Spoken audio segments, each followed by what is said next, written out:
இன்றைக்கி செஸ் பற்றி கொஞ்சம் ஒரு சில டிப்ஸ் பார்க்கலாம். மெயினாக இது வந்து பிகினர்ஸ்க்கு, செஸ் பிகினர்ஸ்க்கும் செஸ் ஸ்டூடெண்ட்ஸ்க்கும் ஒரு சில டிப்ஸ் நான் சொல்கிறேன். இது வந்து காயின் மூமெண்ட்டு தெரிஞ்ச சில்ட்ரன்ஸ்க்காக நான் வந்து இது யூஸ்ஃபுல்லாக இருக்கும். ஃபஸ்ட்டு எடுத்த உடனே என்ன பண்ணணும் அப்படின்னா, ஓப்பனிங் கம்ப்ளீட் பண்ணிடணும். அதுக்கு முன்னாடி கேப்சர்ஸு அட்டாக்ஸ் போகாமல் இருக்கிறது ஓரளவு நல்லது தான். ஓகேங்களா? ஸோ ஃபஸ்ட்டு வந்து நைட்டு டெவலப் பண்ணணும், பிஷப் டெவலப் பண்ணணும், கேசல் பண்ணணும். ஓகேங்களா? இது ஃபஸ்ட்டு பண்ணிடணும். இது பண்ணதுக்கப்புறம் அதுக்கப்புறம் எப்படி ஸ்டார்ட் பண்ணணுன்னா, அட்டாக் பண்ணுற மாதிரி காயின்ஸை வைக்கணும். ஆப்பனண்ட்டோட பீஸை அட்டாக் பண்ணுற மாதிரி வைக்கணும். தேவையில்லாத ஸ்கொயரில் காயின்ஸ் வைக்கக்கூடாது, அட்டாக் பண்ணுற மாதிரி வைக்கணும்.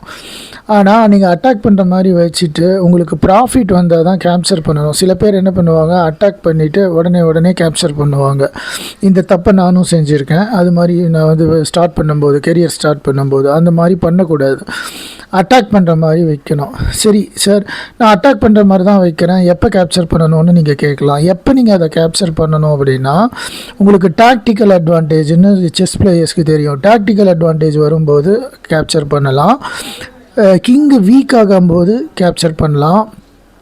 செக் வருதுன்னா கேப்சர் பண்ணலாம். அட்டாக் வருதுன்னா, இப்போ நீங்கள் எக்ஸ்சேஞ்ச் பண்ணி மறுபடியும் ஒரு டெம்போவோடு வருதுன்னா பண்ணலாம். அப்புறம் டபுள்டு பான் வருதுன்னா பண்ணலாம். அதுக்கப்புறம் ஃபைல் ஓப்பன் ஆகுது, எனக்கு இந்த எக்ஸ்சேஞ்ச் பண்ணால் ஃபைல் ஓப்பன் ஆகுது, டயகனல் ஓப்பன் ஆகுது அப்படின்னா பண்ணலாம். அது மாதிரி டாக்டிக்கல் சொல்லியாச்சு. பொசிஷன் வந்து நல்லா, அது ஒரு த்ரெட்டு வருது, இந்த கேப்சர் பண்ணதுக்கப்புறம் எனக்கு ஒரு த்ரெட்டு வருது, அது வந்து ஆப்பனண்ட்டால் டிஃபென்ஸ் பண்ணவே முடியாது. அந்த மாதிரியான டைமில் நீங்கள் வந்து அந்த எக்ஸ்சேஞ்ச் பண்ணலாம். ஃபார் எக்ஸாம்பிள், ஒரு ரூக்கை வச்சு செக்கு கொடுக்குற மாதிரி இருக்கும், செக்மேட் வர மாதிரி இருக்கும். அந்த டைமில் நீங்கள் எக்ஸ்சேஞ்ச் பண்ணால் அந்த மாதிரி வர மாதிரி இருக்கும். அந்த மாதிரி வரும்போது ஆப்பனண்ட்டால் டிஃபென்ஸே கொடுக்க முடியாது. அந்த மாதிரி நேரத்தில் நீங்கள் எக்ஸ்சேஞ்ச் பண்ணலாம். ஸோ இப்போ நான் எதுக்கு சொல்கிறேன் அப்படின்னா, அதுக்கப்புறம் நைட் அவுட் போஸ்ட் வருதுன்னா பண்ணலாம். டயகனலு ஃபைலு இது மாதிரி ஓப்பன் ஆகுதுன்னா பண்ணலாம். ஓகேங்களா?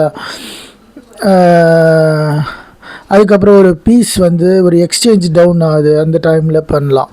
ஸோ இது மாதிரி ஏதாவது ஒரு அட்வான்டேஜ் நமக்கு கிடைக்கும்போது நீங்கள் பண்ணலாம். அப்போ தான் நீங்கள் வந்து அந்த கேப்சர் பண்ணணும்.